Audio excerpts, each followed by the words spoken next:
The USS Horizon disappeared 10 years ago. On that day, the crew of 250 people, led by Commander Alan Russell, flew into a strange light at the edge of known space. Nobody on Earth knew what happened to them. People searched for months, but found nothing. No debris, no emergency signals, nothing. Earth Space Command officially declared the ship and its crew lost after 1 year of searching. Captain Samantha Miller never stopped believing they were alive. She had been Alan's second in command for 5 years, before being reassigned just 3 weeks before the Horizon's final mission. Many people said she felt guilty for not being on the ship. Others thought she simply couldn't accept that her friends were gone. "They're out there somewhere," she told anyone who would listen. "Alan wouldn't let that ship be destroyed. He's too stubborn to die." Most people smiled politely when she said such things. Behind her back, they whispered that grief had broken her mind. As years passed, even her supporters began to lose hope. Samantha didn't care what people thought. She used her position to send probes into the area where the Horizon vanished. She studied the strange readings from that day over and over. She requested command of ships that patrolled that sector of space. After 7 years of dedication, she was promoted to admiral and given control of Earth's defense fleet. Still, she kept looking. Meanwhile, strange reports began coming in from Earth's allies across the galaxy.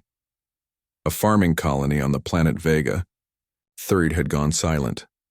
When ships arrived to check on them, they found nothing but dust where cities had once stood. 2 months later, the same thing happened to a mining operation in the Centauri system. The Galactic Council called an emergency meeting. Representatives from 50 different species gathered to discuss the reports. Videos showed a darkness that moved like a living thing, consuming everything it touched. Nothing stopped it. Not weapons, not shields, not even the natural barriers of space itself. "We call it the Annihilator," said the ambassador from Proxima, a species that had traveled the stars for thousands of years longer than humans. "It has appeared before in our ancient records. It comes, it destroys, and then it vanishes for centuries. No one has ever stopped it." Over the next 3 years, the Annihilator moved through the galaxy, destroying 27 worlds. Each time, the pattern was the same. A shadow would appear near a planet. Communications would stop. When ships arrived later, they found nothing but empty space where life had once thrived. Earth watched these events with growing fear. Humanity had only joined the galactic community 30 years ago. Their ships and weapons were simple compared to species that had traveled space for thousands of years. If those advanced civilizations couldn't stop the Annihilator, what chance did Earth have? Scientists worked day and night to understand the threat. They built new weapons and stronger shields. Politicians argued about whether to fight or try to hide. Some religious groups claimed it was the end of the world. Admiral Miller focused on preparing Earth's fleet. She trained her crews harder than ever before. She pushed engineers to improve their ships, but in private moments she still looked at the old data from the Horizon's disappearance, hoping for some clue she had missed. On a quiet Tuesday morning, Lieutenant Paul Winters was monitoring Earth's outer defense perimeter when his screen lit up with warnings. "Something's coming," he told his supervisor. "It's big." The alert spread quickly through the command center. Within minutes, Admiral Miller arrived, still pulling on her uniform jacket. "What have we got?" she asked. "Unknown object approaching from Sector 7, reported Lisa Chen, the communications officer. "It's moving fast, but not as fast as the Annihilator. Size suggests a large vessel." "Put it on screen," Miller ordered. The main display showed empty space, then a flash of light. Something was moving toward them. At first, it looked like a cloud of shimmering particles. As it got closer, those particles seemed to organize themselves into a shape. "It's a ship," said Winters. "But like nothing I've ever seen." The vessel's core looked vaguely familiar, the basic shape of a human exploration ship. But covering that framework was a shifting, glowing material that moved like water. Strange structures extended from its hull, some solid, others seeming to phase in and out of existence. "Run identification protocols," Miller commanded, her voice steady despite Her racing heart. Chen's fingers flew over her console. No match in our database, wait. Her eyes widened. Admiral, I'm picking up a signal buried in its energy signature. It's faint, but it's a UEN identifier code. Which ship? Miller asked, though somehow she already knew the answer. It's the Horizon, Admiral, Chen whispered. They've come back. The command center fell silent. For 10 years, the Horizon had been nothing but a memory, a tragedy used to teach young officers about the dangers of space exploration. Miller gripped the edge of her console. Open a channel. Channel open, Chen confirmed. Miller took a deep breath. This is Admiral Samantha Miller of Earth Defense Command. USS Horizon, do you copy? For a long moment, there was nothing but static. Then a voice came through, distorted, but hauntingly familiar. Hello, Sam, it's been a while. Miller's legs nearly gave out. Alan? Is that you? Yes and no, came the reply. We're not exactly the same people who left. Request permission to dock and explain, another voice added. Miller recognized Kate Daniels, who had been the ship's navigation officer. There's a lot to tell you, Alan continued, and not much time. It's coming, Sam, the thing that eats worlds. But we've changed. We can fight it now. On the screen, the strange ship moved closer. Its outer layer rippled, revealing glimpses of the Horizon's original hull. Beneath, Miller stared at it, torn between joy and fear. This wasn't the same vessel that had disappeared a decade ago. Something had happened to it, something that had transformed both ship and crew into something new. Permission granted, she said, finally. Welcome home. As the transformed Horizon approached Earth's defense perimeter, Miller couldn't help but wonder, had they really returned to save humanity, or had they brought something dangerous back with them? Either way, nothing would be the same again. Officers around her whispered to each other. Some looked excited, others terrified. The ship that had vanished 10 years ago had returned, evolved into something beyond human understanding. And its timing couldn't be more crucial, as the galaxy faced its greatest threat. In her heart, Miller knew this was just the beginning of the story. The transformed USS Horizon docked at Earth's largest space station. Security teams lined the halls, weapons ready. Nobody knew what to expect from the ship that had been missing for 10 years. Admiral Miller waited at the airlock, her heart pounding. When the door finally opened, she stepped back in shock. Commander Alan Russell stood there looking almost the same as when he had left. His brown hair showed no gray. His face had no new lines, but his eyes were different. They glowed with a faint blue light. Behind him stood 5 crew members, all showing the same strange eyes. Hello, Sam, Alan said, his voice deeper than she remembered. Sorry we're late. Miller couldn't help herself. She hugged him tightly. I never gave up on you. I know, he said. That's why I made sure we came back to Earth first. The security team shifted nervously as Alan and his crew stepped onto the station. Miller noticed how they moved, too smoothly, too coordinated, like dancers who had practiced together for years. Your eyes, she said finally. Kate Daniels, the navigation officer, smiled. Just one of many changes. We're still human, Sam. Just improved. They walked to a conference room where Earth's top military leaders waited. On the way, Miller noticed more differences. The crew's skin sometimes rippled with the same shimmering effect as their ship. When they passed electronic devices, screens flickered. In the conference room, General Frank Peters stood up. Commander Russell, your return is unexpected. Your ship appears to have undergone significant alterations. We need explanations. Alan nodded. 10 years ago, we investigated an anomaly near the outer rim. It was a wormhole, a tunnel through space. When we got close, it pulled us in. We tried to fight it, said Eric Howard, the ship's engineer. But nothing worked. We went through and ended up somewhere else, somewhere far away. Kate stepped forward. The wormhole sent us to another galaxy, and time worked differently there. For you, it's been 10 years. For us, it was almost a century. The room fell silent. General Peters looked skeptical. A century? You don't look a day older. That's part of what we need to explain, Alan said. He held out his hand. The skin on his palm seemed to melt away, revealing a network of glowing blue lines underneath. We met beings called the Viridians. They were running from the same thing that's attacking our galaxy now, the Annihilator. Miller leaned forward. You know about the Annihilator?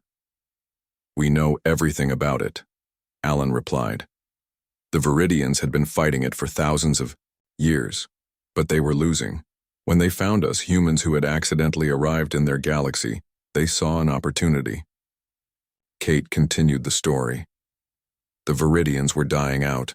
Their species was too old, too set in their ways. They believed humans had something they had lost: adaptability, creativity, the ability to think in new ways. They offered us a choice, said John Bradley, the ship's doctor. Help them fight the Annihilator, or try to survive alone in an unknown galaxy with a damaged ship. We chose to help. Alan's hand returned to normal. The Viridians had amazing technology. They could merge biological and mechanical systems. They could change living things at the deepest level. They offered to improve us. You let aliens experiment on you? General Peters asked, his voice sharp with suspicion. We volunteered, Alan said firmly. Not everyone. Some of the crew chose to live out their lives on the Viridian homeworld, but 189 of us agreed to the process. What process? Miller asked quietly. Kate pulled up her sleeve, showing skin that shimmered like the hull of their ship. They changed our bodies, cell by cell. They merged us with their technology. We heal faster, we live longer, we can connect with machines directly. And we can connect with each other, Alan added. Not mind reading exactly, but we share thoughts, feelings. We operate as one when needed. The Earth leaders looked uncomfortable. Miller understood their fear.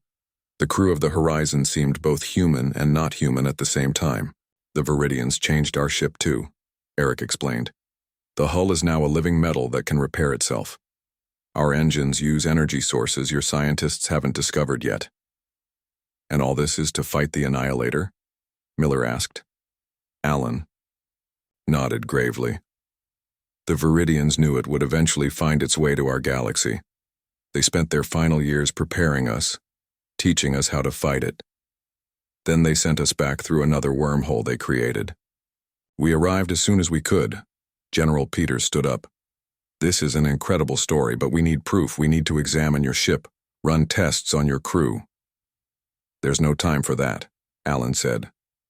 The Annihilator is less than 3 months from reaching Earth. It's already destroyed 27 worlds in this galaxy. You've seen what happens. No communications, no survivors, nothing left but dust. How do you know where it is? Asked another officer. Alan looked at Kate, who stepped forward and waved her hand over the table. A 3D map of the galaxy appeared in the air with a dark shadow moving slowly toward Earth. We can sense it, she explained. Part of what the Viridians gave us was the ability to detect the Annihilator's energy signature. What exactly is this thing? Miller asked. Our scientists can't agree. Some say it's a weapon, others a natural phenomenon. It's both and neither, Alan said. The Annihilator is a consciousness, ancient and hungry. It feeds on extinction. It doesn't just destroy life, it consumes the very essence of what made that life unique. He looked around the room, meeting the eyes of Earth's leaders. And now it's coming here. We returned to stop it. But we need Earth's help. Why would you need our help if you're so evolved? General Peters asked. Because the Viridians' plan needs both, Alan explained. Their advanced technology and human determination, their ancient wisdom and our creative thinking, the evolved crew of the Horizon and the fighting spirit of Earth. Miller studied her old friend. His words seemed honest, but he had changed so much. Could they really trust these transformed humans? Yet what choice did they have? What's your plan? She asked finally. Alan smiled. First, We need to show you exactly what we're facing. And then, Admiral Miller, we need you to help us build an army. Admiral Miller stood in the observation room, watching the Horizon crew demonstrate their abilities. It had been 2 weeks since their return, and Earth's leaders were still divided about trusting them. Alan Russell placed his hand on a computer terminal. Blue light spread from his fingers into the machine. Instantly, the screens around the room lit up with complex data that would normally take hours to process. We can interface directly with any technology, he explained. Even systems we've never seen before. Across the room, Kate Daniels and Eric Howard stood inside a circle of weapons. Security officers fired stun blasts at them. Before the energy pulses could hit, a shield of shimmering light appeared around the 2 crew members. The blasts bounced away harmlessly. Personal shield technology, Kate said. We can teach your engineers how to build smaller versions for your soldiers. General Peters watched with narrow eyes. Impressive party tricks, but can they really help us fight this Annihilator? Miller understood his doubt. These demonstrations seemed like magic compared to Earth's technology.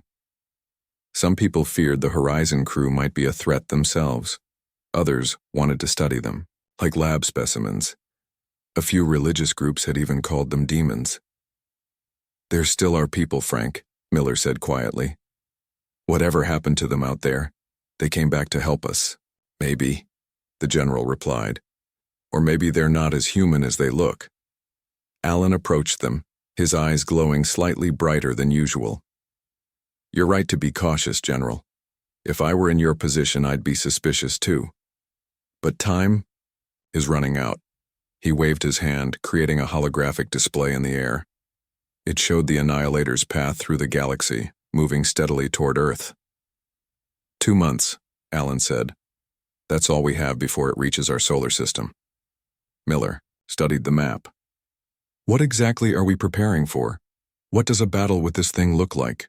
It's not like fighting a normal enemy, Kate explained, joining them. The Annihilator doesn't use ships or weapons as you understand them. It's a field of dark energy that absorbs everything it touches. Matter, light, even time itself. How do you fight something like that? Asked General Peters. With this, Alan said. He nodded to John Bradley, who pressed a button on a small device. A section of the observation room's wall slid open, revealing a chamber holding a glowing blue crystal the size of a basketball. This is Viridian core technology, John explained. It generates a special kind of energy that can disrupt the Annihilator's field. The Viridians spent thousands of years developing it. Eric stepped forward.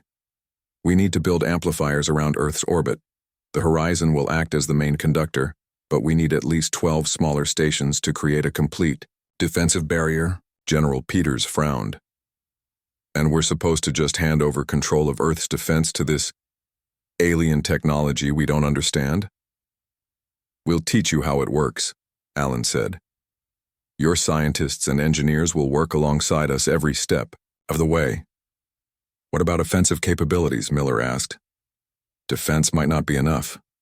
Kate and Alan exchanged a look. Miller had noticed they often seemed to communicate without speaking. That's where the harder part comes in, Kate said carefully.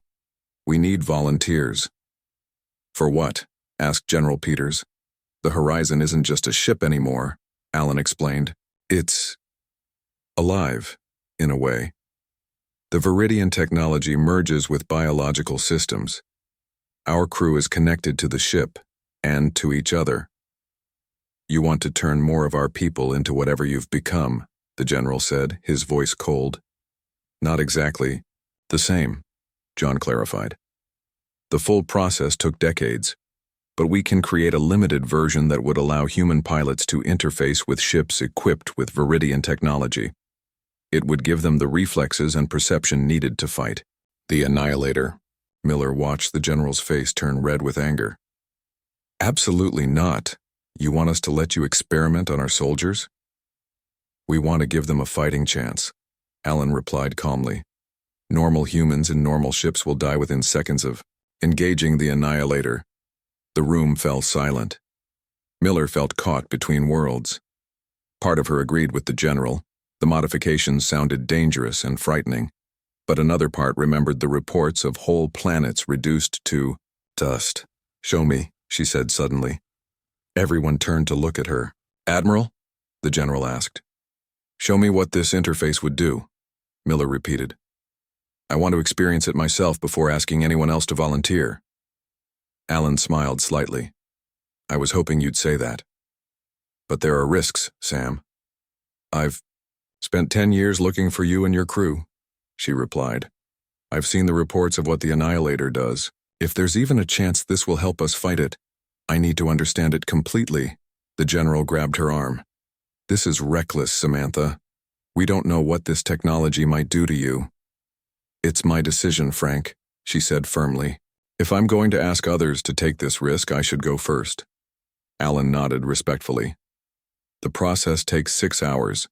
We can begin whenever you're ready." "Now," Miller said. "We don't have time to waste." Later that evening, Miller lay on a bed in the Horizon's medical bay. The room looked nothing like a normal sick bay. The walls pulsed with subtle light. Strange equipment hung from the ceiling.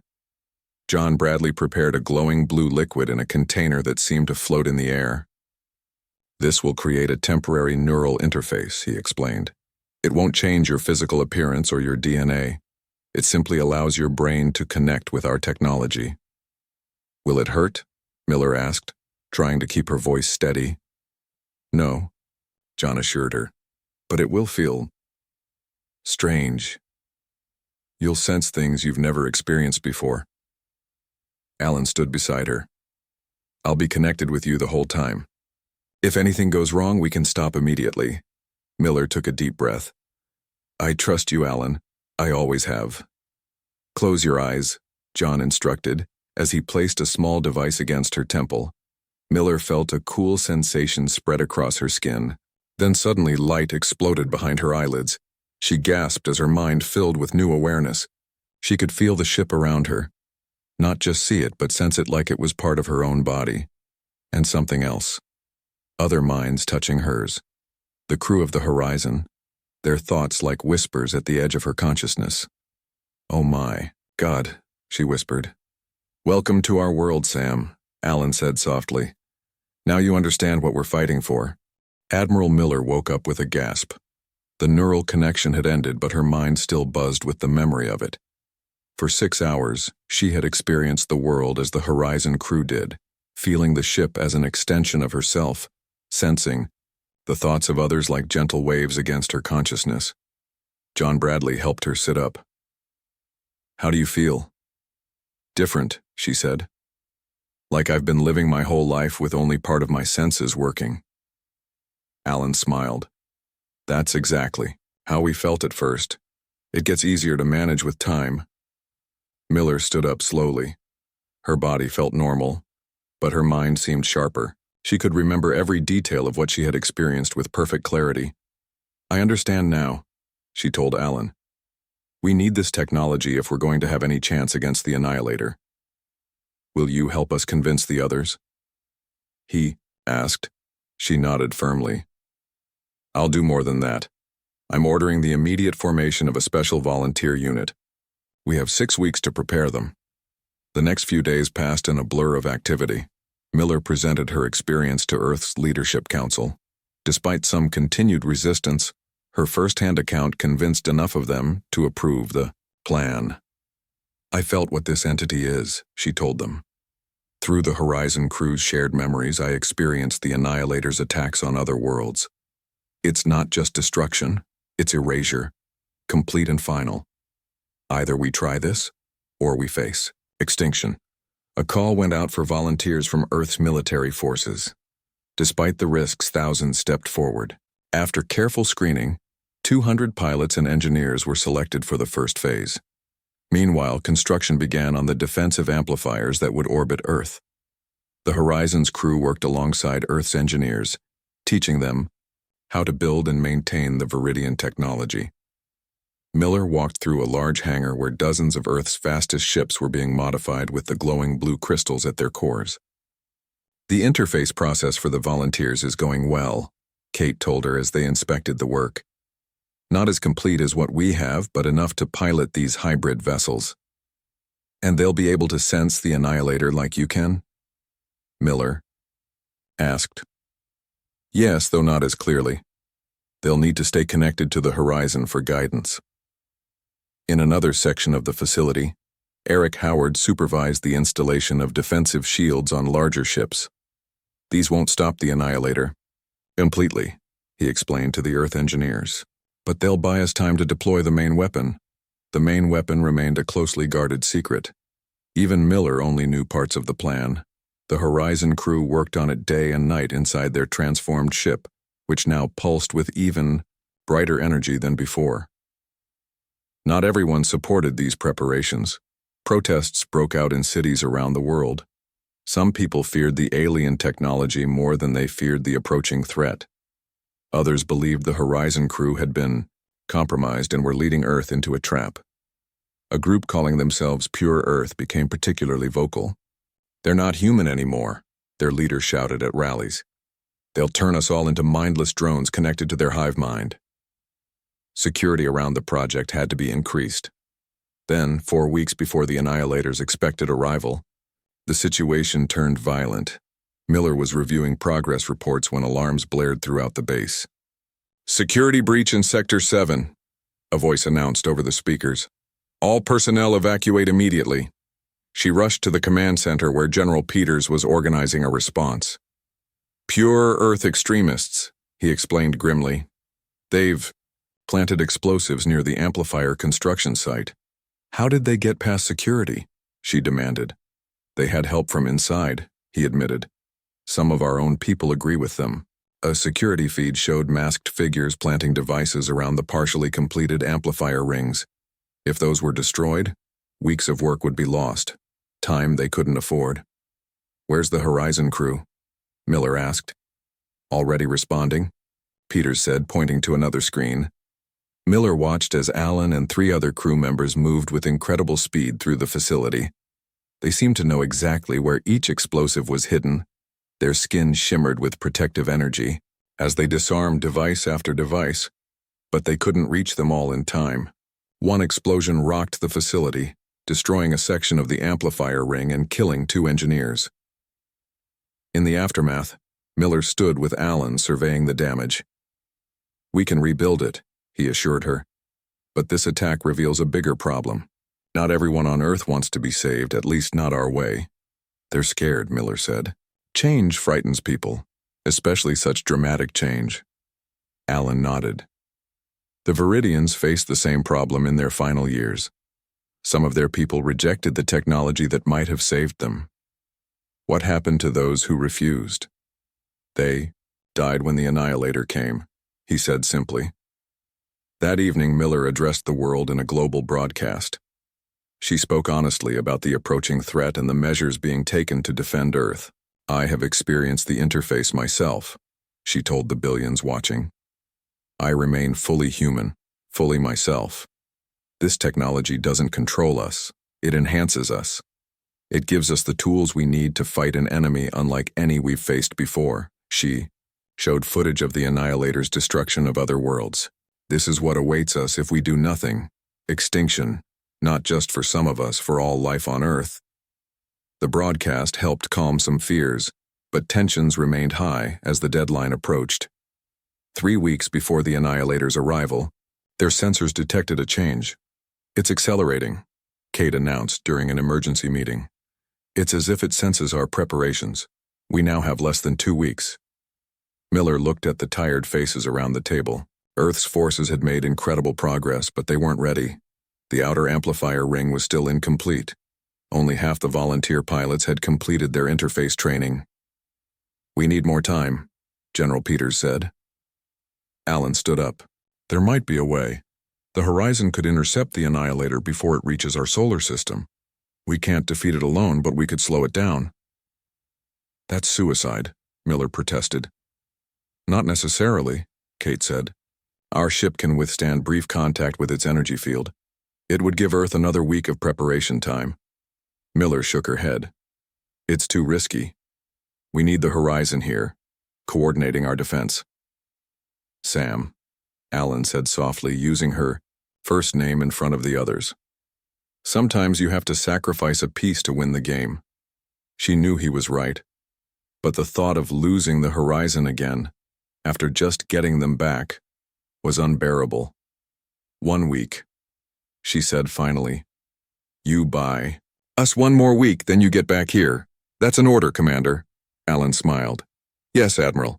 1 week. As the horizon prepared to depart on its dangerous mission, Miller stood with Alan in a private corridor. We only just found you again, she said. Don't make me lose you twice. He took her hand. Where their skin touched, a faint blue glow appeared. You won't lose us, he promised. We've evolved to fight this thing. Trust that. Miller watched from the command center as the horizon detached from the station and accelerated away from Earth. The ship glowed like a blue star as it headed toward humanity's greatest threat, alone but transformed. For 7 days, Earth waited for news from the horizon. The ship had traveled beyond their communication range to intercept the Annihilator. Admiral Miller barely slept, checking for signals every few hours. Meanwhile, the preparations continued, at a frantic pace. The damaged amplifier ring was repaired. The volunteer pilots completed their training. Earth's military moved into defensive positions around the planet. On the 8th day, their sensors detected something approaching the solar system. At first, they feared the Annihilator had arrived early, but then they recognized the energy signature. It's the horizon, Miller announced to the command center. They made it back. The ship that returned looked different than when it had left. Parts of its hull were damaged, with sections missing entirely. The glowing blue energy that had covered it now flickered unevenly. Open a channel, Miller ordered. Static filled the speakers before Alan's voice came through, weak but clear. Mission accomplished, Admiral. We've bought you the time you needed. The horizon docked at the space station. When the airlock opened, only Alan and 3 crew members emerged. They moved slowly, their usual grace gone. The glow in their eyes was dimmer. What happened out there? Miller asked as medical teams checked them. We found it, Alan said. The darkness between stars. It's aware. It sensed us immediately. Kate, her face pale, continued the story. We deployed the disruptor fields like we planned. It slowed the Annihilator down, but the cost was high. How many did you lose? Miller asked quietly. 17 crew members, Alan replied. And the ship is badly damaged. Parts of its living systems are dying. John Bradley, the ship's doctor, looked grim. But we learned something crucial. The Annihilator adapts. Our first attacks worked, but it quickly changed its energy pattern to resist. What does that mean for our defense plan? General Peters asked. It means we can't just rely on the amplifier rings, Alan explained. The Annihilator will break through them eventually. We need the final weapon. He turned to Miller. Is it ready? She nodded. Your crew finished it yesterday, but none of us know exactly how it works. Good, Alan said. The less anyone knows, the harder it will be for the Annihilator to counter it. It seems to pick up knowledge from the minds it encounters. Over the next 3 days, the horizon underwent emergency repairs. Earth's forces moved into their final positions. The amplifier rings hummed with power as they were fully activated. Then the sensors detected it. A wave of darkness approaching the outer planets. The Annihilator had arrived. It's bigger than we expected, Kate said, studying the readings. Almost twice the size we encountered before. It's been feeding, Alan explained. Growing stronger with each world it consumes. Miller gathered the fleet commanders for a final briefing. This is what we've prepared for. Earth's survival depends on all of us working together. The amplifier rings will slow it down. The interface, pilots will defend those rings, and the horizon will deliver the final weapon. What exactly is this weapon? General Peters asked. Alan and Kate exchanged looks. It's better if we don't explain, Alan said. Just know that it required technology and biology to be merged in a way never attempted before. As they moved to their positions, Miller pulled Alan aside. You're not telling me everything, he smiled sadly. No, I'm not, because if I did, you might try to stop us. Alan, The Viridians gave their lives to create this technology, he said. They knew the price. So do we. Before she could respond, alarms sounded throughout the station. The Annihilator had reached Neptune's orbit and was moving faster than predicted. The battle began. Earth's fleet engaged the massive darkness that seemed to swallow light itself. Normal weapons passed through it harmlessly. Only the ships equipped with Viridian technology could affect it at all, creating small ripples in its field. The amplifier rings activated, sending pulses of blue energy that pushed against the darkness, slowing its advance. But as Alan had warned, the Annihilator began to adapt. Parts of its field changed frequency, bypassing the amplifiers. From the command center, Miller watched as ship after ship was lost. The interface pilots fought bravely, but they were being overwhelmed. The horizon is moving into position, officer reported. On the main screen, Miller saw the damaged ship flying directly toward the center of the darkness. Its remaining hull glowed brighter than ever before. "Alan, what are you doing?" she demanded over the communication channel. "What the Viridians designed us to do," he replied calmly. "The final weapon isn't a device, Sam. It's us, the crew, the ship, all merged together into something new." Miller's heart froze. "That's suicide." "It's evolution," Kate's voice joined in. "The Annihilator feeds on fear and separation. We're going to show it something it's never encountered before. Willing sacrifice and unity." The horizon accelerated, plunging into the heart of the darkness. For a moment, nothing happened.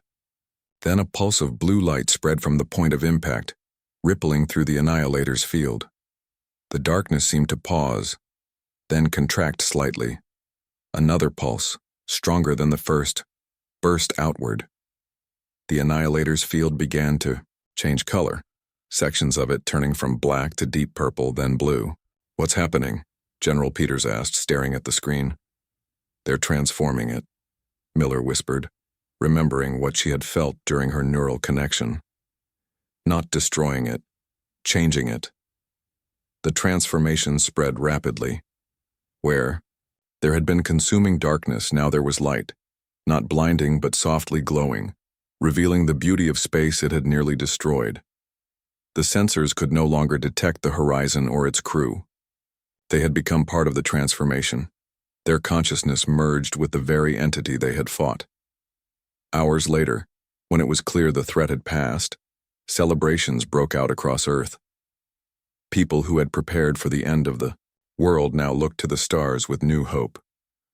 Miller stood alone in the observation dome, watching the shimmering lights where the Annihilator had been. Scientists were already arguing about what had happened, what new phenomenon had replaced the destructive force. "They're not gone," she said to herself. "They've evolved again." As if in answer, a single pulse of blue light flashed across the sky. It lasted only a second, but Miller understood.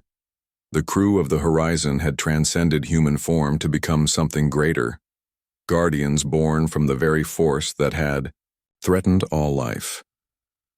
Years later, deep space probes would occasionally detect energy patterns matching the horizon's unique signature near other worlds threatened by cosmic dangers. Some believed the transformed crew still existed, watching over the galaxy they had saved. Earth built a memorial not to mourn them, but to celebrate them. The inscription, chosen by Admiral Miller, read, "They evolved beyond us, not to transcend humanity, but to express its highest ideals, courage, sacrifice, and the determination to protect life, whatever form it takes." And sometimes, on clear nights when the stars shone brightest, observers reported seeing flashes of blue light moving across the sky, the evolved human ship forever transformed but still standing guard against the darkness.